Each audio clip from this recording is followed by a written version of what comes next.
Again, welcome to our YouTube channel. This is Gashi Skyman. William Ruto and GACHAGUA are literally smashing their friendship gods. And every day, the gap between the number one and number two in command in this country is widening. Ule upana sasa unazidi kukua mpana zaidi. Lile pegwa ambalo sasa unajua hapo beleni wakionekana kama viongozi ambao walikuwa wakifanya kazi kwa njia ya karibu sana, wakionekana like they were consulting each other on various issues, but as things start now, unajua ukweli ni kwamba macho hayana pazia.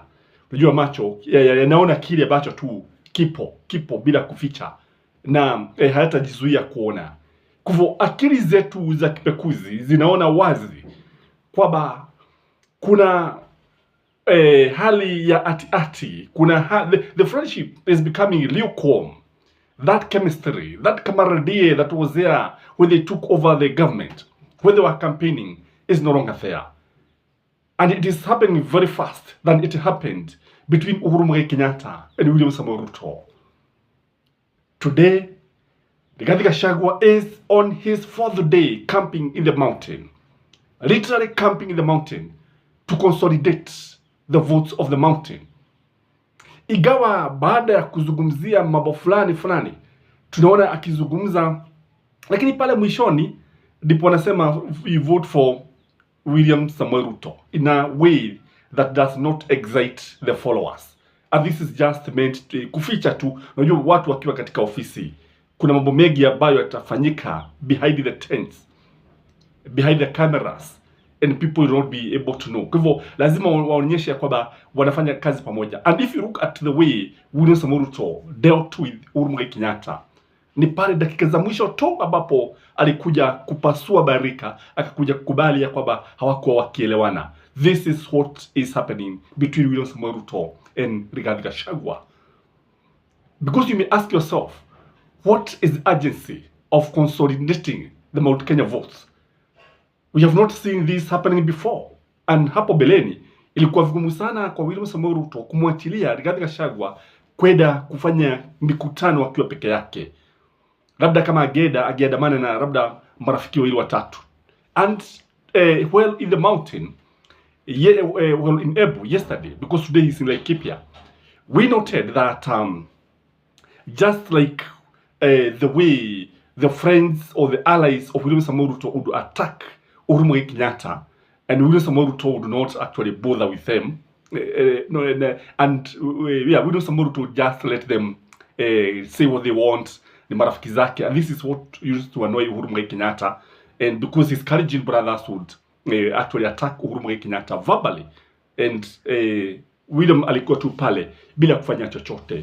The script is now happening again, kwamba tunaona wale viongozi wa Mlima Kenya wakisema kwamba watasimama na GACHAGUA and they are ready to defend him liwe liwalo, and they are telling William Ruto bila kujali kwamba hawatakubali GACHAGUA ategwe katika serikali hii ambayo waliuda pamoja. The same script that happened between Uhuru Kenyatta and William Ruto.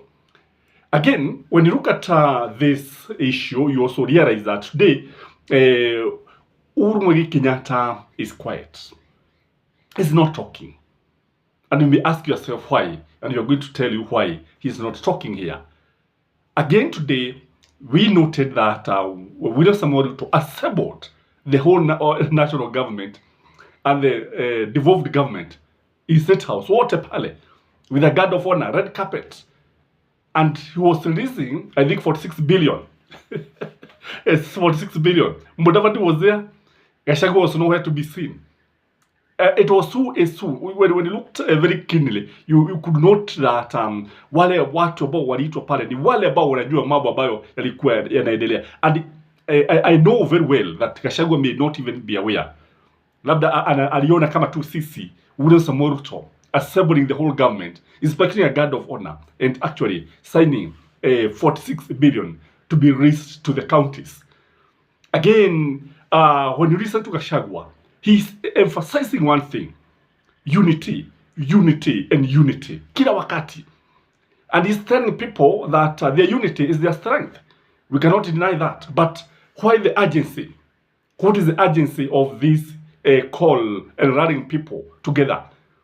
So, ladies and gentlemen, what is causing the widening gap between the president and the deputy? Number one, in my view, you had MK talking about sabotage, and he posted that on his Twitter handle. And I strongly believe that some of these senior leaders from out Kenya, like the DP and others, like Moses Kuria, as he alleged, are being sabotaged by very senior Kalenjin leaders like Felix Koskei, watu wegi wako pale akina Sudi. Tumeona na tumesikia hadithi ambazo tunaziamini. So the sabotage, and this is happening when William Samoei Ruto is there, because anafaa tu kuambia wachane na his DP. Kuambia tu neno moja watanyamaza wote na they are going to respect him. So this is one thing that is causing the widening gap. Number two, in my view, is because of Ndindi Nyoro. William Samoei Ruto seems to have better plans for Ndindi Nyoro. William Samoei Ruto anaonekana mipango yake ya post 2032 ni kumfanya Ndindi Nyoro awe ndiye ambaye atasimama na chama cha William Samoei Ruto. GACHAGUA is not featuring anywhere in post Ruto political arena. And if you look at what happened between Uhuru Kenyatta and William Samoei Ruto, there was a time ugemsikia Uhuru Kenyatta akisema yagu kome na William Samoei Ruto kome, nyinyi mtabaki. He was telling Raila Amolo Odinga. But we have not seen William Samoei Ruto telling people that GACHAGUA will be a president anytime. Umai kusikia hata siku moja William Samoei Ruto akisema kwamba after him it will be Rigathi Gachagua? Tell me, because me, I've never heard. I was trying to find out and I have not found anything. So this is something that GACHAGUA would like to see William Samoei Ruto repeating and saying in public. Because after all, if you have no business of winning power, you don't have any business by being a politician. Number three, in my view, is because of nepotism and tribalism. Kwa sababu ukichunguza kwa undani, GACHAGUA strongly believes that it is the people of the mountain who should benefit from this government. William Samoei Ruto, on the other hand, want to create a national image. Although ukichunguza vile vile utaona kwamba yeye ameleta vile vile watu wa kwao. Ukichunguza tena kwa undani kabisa, utakubaliana nami ya kwamba Wakalenjin wamepewa mnofu mkubwa. Yeah, they have a bigger cake. The size of the potato. The Kajisa are getting bigger than the Kikuyu brothers. And all this is happening because they entered into an agreement that was not written with William Samoei Ruto. They entered into William Samoei Ruto's party without their own party. So this is something that is causing friction. This is something that is causing the widening gap, in my view. Their number four issue, which one is and this one is very, very important, is the handshake, the soft handshake between Raila Amolo Odinga and William Samoei Ruto. Kwa sababu hatujaona GACHAGUA akiongea hata siku moja kusema kwamba anamuunga mkono Raila Amolo Odinga. Have you heard? Akijitokeza hadharani kama kile akina Ishongwa ajitokeza, kama vile akina Moses Kuria ajitokeza, GACHAGUA hajasema lolote. Na unajua amekuwa akisema, alikuwa akiapa kwa jua, nyota na mwezi kwamba ile mitego yake ni ya kuangalia, kuchunga ikulu, watu kama Raila wasikaribia pale. How they entered State House, how they were able to outtweet him is a story for another day. And this one brings the issue of trust. So ukichunguza utakubaliana nami ya kwamba wakati Raila na Ruto walianza kuongea pamoja na kuonekana wakiwa marafiki, then kule kumwamini Ruto sasa likawa ni jambo ambalo si rahisi kwa upande wa Rigathi Gachagua. There is also the issue of Musalia Mudavadi. If you look at Musalia Mudavadi is being brought very close by William Samoei Ruto. Very close. And William Samoei Ruto doesn't seem to be bothered by Mudavadi. Ati anaangalia nyuma anafanya nini, anaangalia upande anafanya nini. He seems to trust him. Sending him to foreign missions, sending him to kumwakilisha katika mikutano ambapo kuna marais. But all said and done, we know that that is the nature of politics. The other issue that is causing division between the two, maybe it could be the issue of business rivalries. Unknown to many, the main reason why people seek power is for their own good self, is their own selfish interests and their families. From there they go to their tribes. From their tribes they go to their region. From the regions they start thinking about their own people.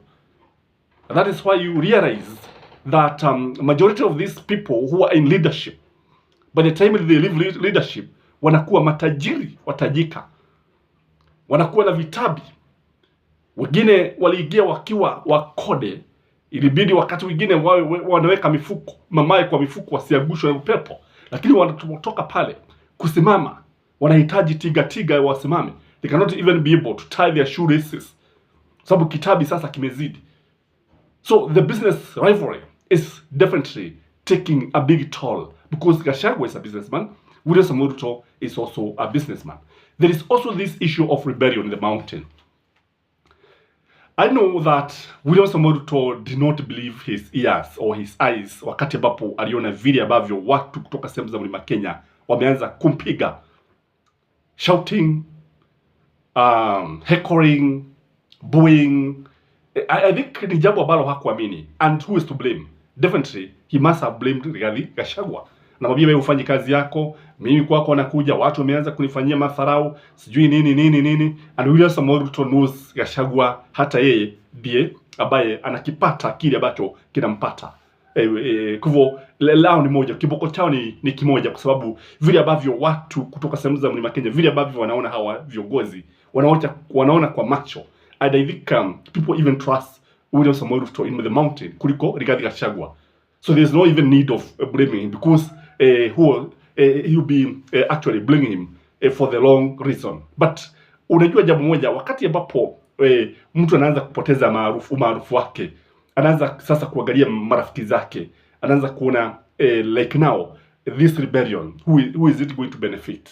Is it going to benefit Willam and Kata? No. Is it going to benefit Rigathi Gachagua? No. Is it going to benefit Nyoro? No. Definitely people like Mwadwa are going to benefit.